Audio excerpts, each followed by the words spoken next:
If you've ever found yourself feeling stressed or lonely in the wilderness, you're in good company. Most people, even hardened survivalists, can sometimes feel lonely and even stressed. And it's something that I see a lot of people actually either avoid talking about completely or just flat deny.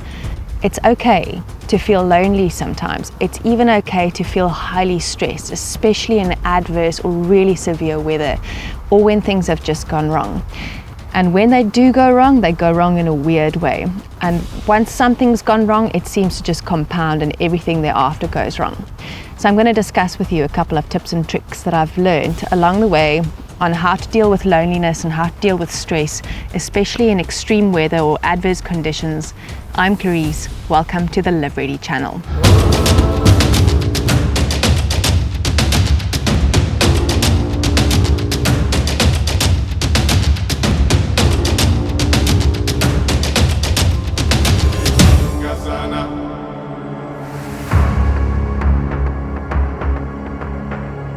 So there are different ways of dealing with loneliness in the wilderness, and I think everybody has a different frame of reference, got different life experiences, and in psychology what we call a construct is basically how all of those experiences and how everything that you have gone through in life has predisposed you to react and act upon stimuli from your environment in a certain way. And that's different for everyone. So you can't really say, well, you've got the hard and fast and there's no rule book on how to handle something like stress and loneliness. Especially in the wilderness, especially where you're isolated and maybe you just don't have your usual resources, or there's increased pressure and you don't have the normal support network that you would usually rely on. Okay, so I think that's okay.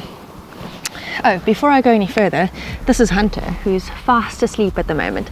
He's going to be joining me on future wilderness excursions. Hunter is all of 4 months old and really exhausted right now because we've been to the beach today and we've been out here, so we've been all over. And when he wakes up later, I'll show you some of his playing videos. He's quite cute. All right, so let me get lunch started here. So my friends and I were having this conversation about how people deal differently with being alone or being isolated, and there are various different levels of isolation in the wilderness. I haven't made fire with this one before. I think this is 90. We'll find out shortly. So you could be out on a bushcraft trip into the bush just by yourself for a weekend, or even just a night, or even just for lunch. You can be out on a week or two in extreme isolation, or maybe you're doing a transatlantic trip and there's absolutely no opportunity for you to take a break and go to the pub and see some people. So there are various levels of isolation. By the way, this was sent to me by Beavercraft Tools. Pretty nice hatchet. I don't even know if it's 90. We'll find out shortly. Let's see here. I don't think so. I don't think that's 90 at all.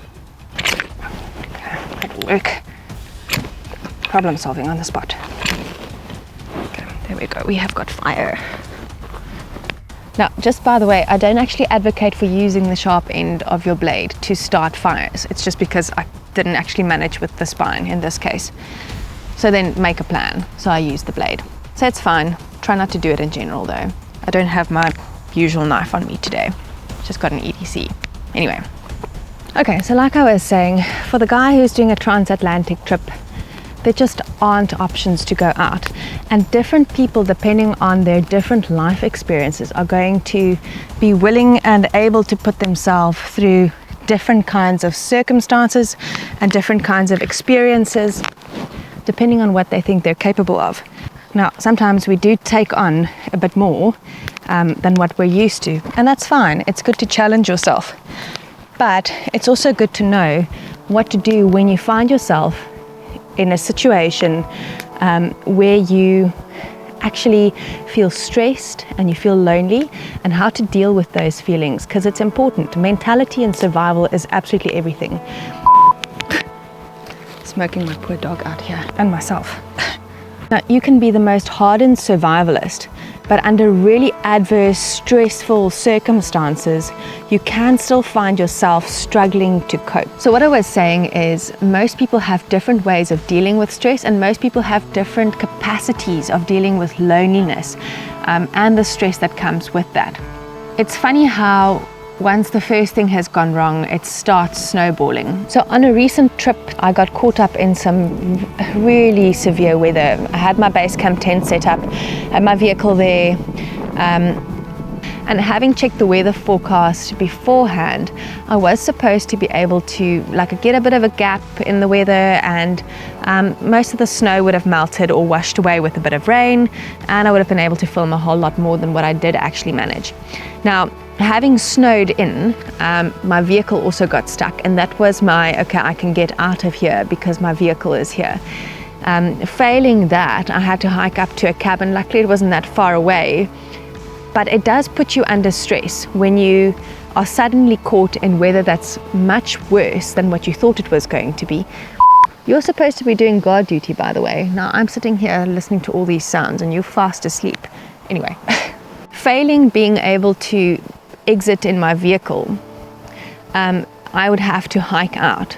Now I've got a lot of gear and equipment, I can leave it all behind, but you do start to get stressed. Now I have the cat with me, and it's me, I don't know where the roads are because everything is snowed under, so everything just looks like a pine forest under snow. And it was probably a good 1.5-2 kilometers that I would need to go and find at reception to get someone to come and recover my vehicle. Luckily there were people in the nearby cabin, but it puts you under stress. And if you're already feeling lonely at that point, and then you wake up in the morning and you look at the weather and the forecast is bad, then you do start to get stressed. And it's at that point that you need to start making decisions, and you need to start making them quickly. So that's one scenario. And then it's getting yourself out of that situation. And there were other ones as well. So a couple of things that I have learned is, in the same way, when you're going to speak in front of a crowd, if you get nervous speaking in front of people, the best thing that I've found is just know that you're going to have that moment of nervousness. And when it comes, you can deal with it more readily. Have something ready for yourself. Have a glass of water. Take a sip of your glass of water, or have a joke ready or something like that, so that you can give yourself a moment to just go, okay, this is the moment of nervousness.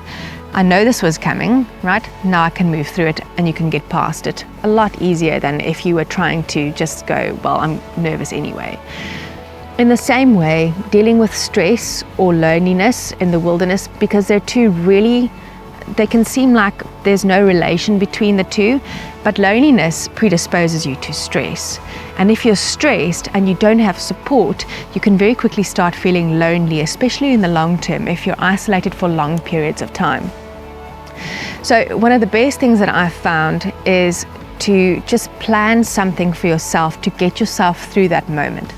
If you know that you're prone to getting lonely in the bush, then just know that at some point you're going to feel lonely. Then have something ready for yourself to do in that moment. And there's nothing wrong with that. There's nothing wrong with having a moment of loneliness. In Genesis 2:18, where God had created Adam, he looked at Adam and he saw the man was lonely, the man was alone. And he said it's not good. It's not how he intended us to be. He intended us to be in partnership with one another. So it's okay to feel lonely. So first of all, address the loneliness, engage the feeling, okay? Let yourself feel that. Acknowledge to yourself that there's nothing wrong with the way you're feeling. The circumstances that you're in have predisposed you to that feeling, and there's possibly a whole bunch of stuff that's been uncomfortable or has gone wrong and it's just made it worse. So acknowledge all of these things. Feel the feeling, but don't wallow in it. So don't stay in that. So once the feeling has arrived, move past it and go, okay, I have prepared myself for this. I have prepared XYZ tasks. I'm going to go foraging in the forest. I'm searching for something specific so that you have a specific task that you're needing to complete, and so that it takes your mind off and you can move forward mentally from that feeling of either stress or loneliness. So that's the one thing you can do. So I like to keep busy at camp. The moment that I'm either in the dark or I can't do anything, or both, which was the case in the Matrursburg, then I sit there and I go, okay, well, now I'm just useless and lonely. Hello, Hunter. Are you awake, boy? Hello. Aren't you a pretty boy, hey? Say hello to the people. Yes, I'm all of 4 months old right now, and I'm still a baby, hey? But you're so cute. You're so cute. Say, hey, boy. Hey, boy. Hello, Hunter. So there's a lot to be said for having a companion in the wilderness as well. I mean, you can get a dog, take a cat, even Juniper, who does usually come camping with me. I mean, it's so nice to have her around. The only thing is, she sleeps 16 hours a day, so she's not much of an activity buddy. But it is nice to have just another presence around with you. I'm actually not just sitting out here today. Actually brought some lunch along for a change. Alphabet soup.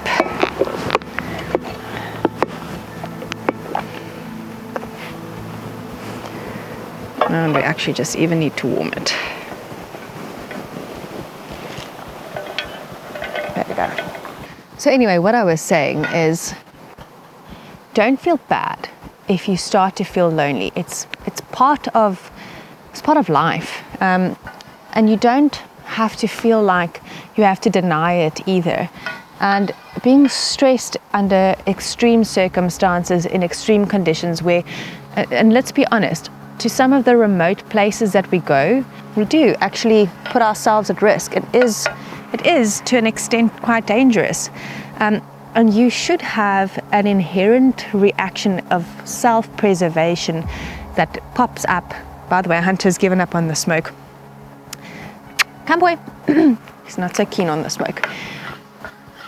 You should have a feeling of self-preservation or an inherent inclination to self-preserve, and it may well be where the loneliness and the stress stems from in the first place. Your body and your mind are set in such a way to try and self-preserve, or to try and manage under stressful conditions, or to try and avoid stressful conditions for the sake of self-preservation. What are you doing? There's a really good book by Philip Yancey called Where is God When It Hurts? And the book talks a lot about physical injury and why we feel pain to start with. In short, we live in a fallen world, so this is not what God intended it to be. But it also speaks about where God is in that process. And the same goes for psychology. If you're hurting emotionally, if you're heartbroken, if you're lonely, there's a reason why our bodies react and respond in that way. And there's a reason why God allows us to go through these processes as well. He builds our characters, He builds our faith, and it's not nice and it's not His ideal will for us. But we do live in a fallen world. So in a nutshell, to deal with stress and loneliness in the wilderness, know that it's going to come, be prepared for it. When it does come, have yourself some sort of task or coping mechanism ready to deal with that.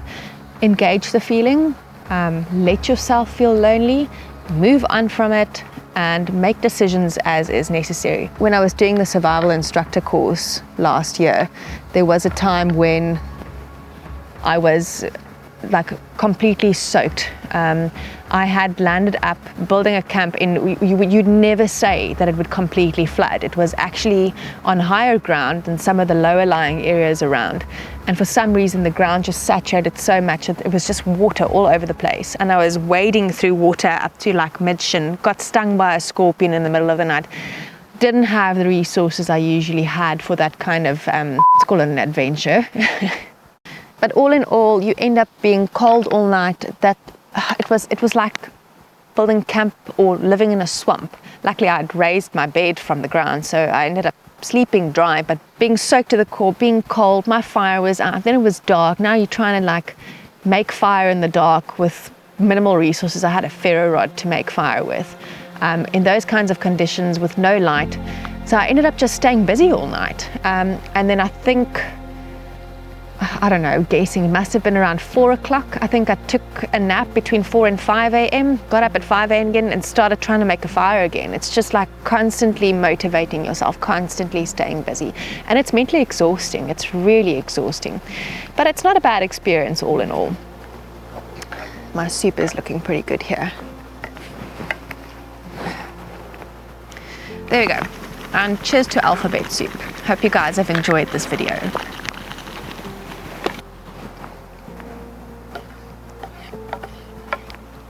So if you found value here, remember to hit like and subscribe. Follow me on social media. I post more of the everyday live ready stuff on Instagram, and you might even find a hint or two of what's to come to the YouTube channel in future. Until the next time, live ready. Hunter, come boy. Hunter.